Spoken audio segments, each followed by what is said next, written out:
Hey friends, and welcome to my channel. If you're new, hi. Today we're going to be talking about how to say no to bad jobs in UX design.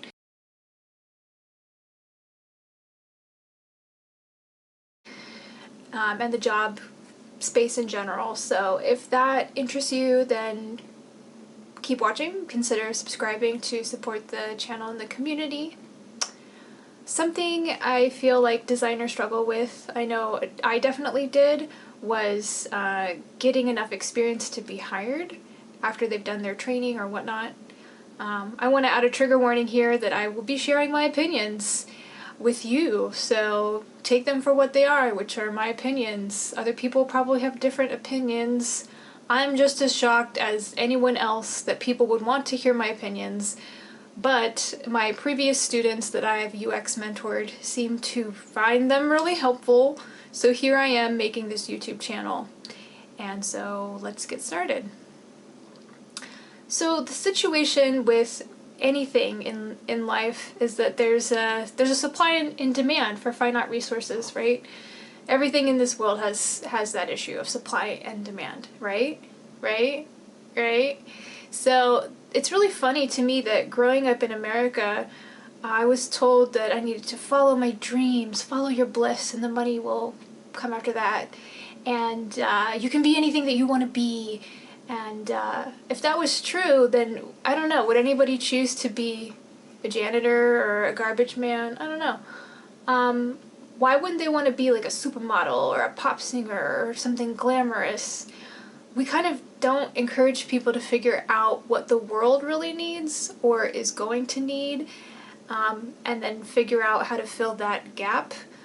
For example, AI and automation it's coming. It's here. It's projected to, depending on your figures, it could displace 75 million jobs and then potentially generate 133 million new ones worldwide by the end of 2022.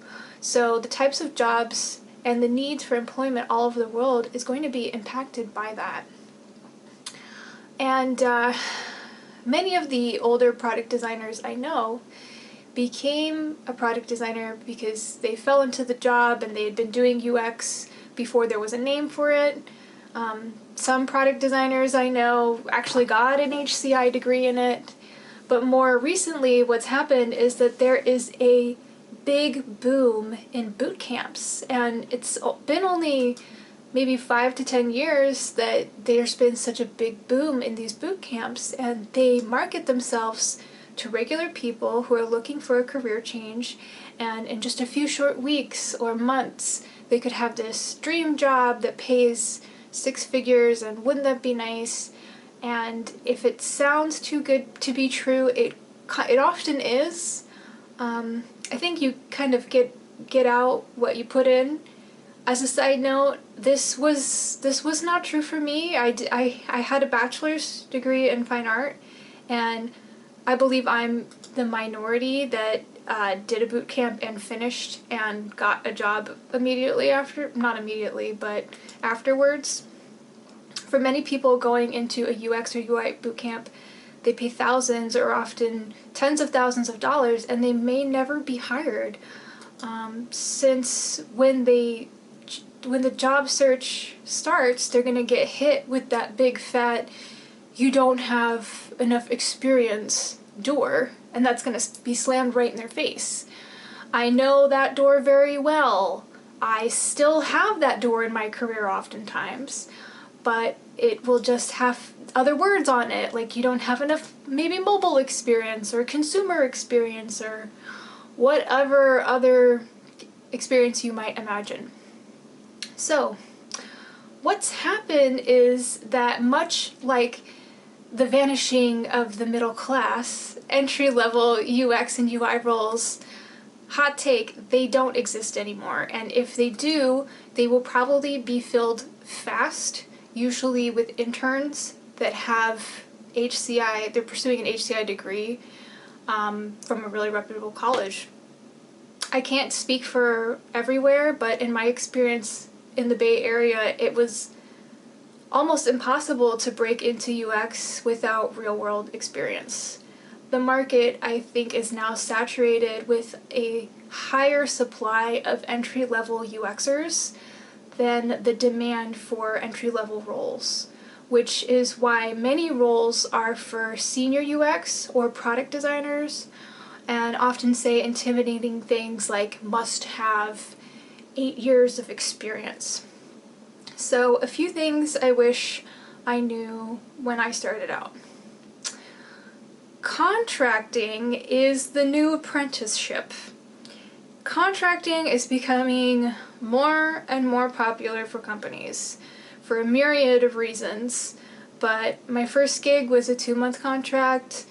Talk about short term, but it makes sense when you think about it, because basically what it meant for the company is that they didn't like me, then they were rid of me in 2 months, and therefore they could afford to take a risk on me because it's a pretty small risk, all things considered. It's only 2 months. Companies are being very selective about their talent, and it's becoming very hard to find roles where people are interested in mentoring you up and really want to invest in you. So how do you get experience? I see a lot of new designers take really questionable jobs and sign their life away in NDAs and have really bad experiences. I had a really bad experience working for a stealth startup, and I felt like it was really traumatic. One of my coworkers had this meltdown and screamed and cried during a meeting, and another male coworker I worked with just crossed many lines with me and made me feel really uncomfortable. I felt like I was being sexually harassed, and the reason I worked there as long as I did was because I wanted experience, and it definitely was not worth it. I don't recommend it to anybody. I also had someone who is a pretty well-known designer who works in an agency offer me an apprenticeship where I would give him, he was proposing that I would work for him for free, and in return for the amazing experience I would get, I would pay him for the privilege to work in his agency. So instead of doing that, which I didn't do, I didn't even consider, I recommend working with friends, doing passion projects, offering your service to small businesses or nonprofits, trying to build your own app, getting noticed at a design-a-thon or hackathon, or doing projects like the Daily UI project for 100 days, working with real-world briefs from sites like Briefbox or WookieUp, and just making really smart, amazing, passionate work and playing the numbers game, and you'll probably be alright. The most important part is to not give up and to have a good attitude. If you really want to know more about having a good attitude, I made another video about mindset, so you can go ahead and check that out. Thanks for watching, and I hope that this was useful. If you wanted me to talk about something else or more in detail next time, please go ahead and leave a comment below. I'll also link some of those places that you can get those realistic briefs in the comment section. And I hope you stay safe and have a really good day, and I will see you in another video soon.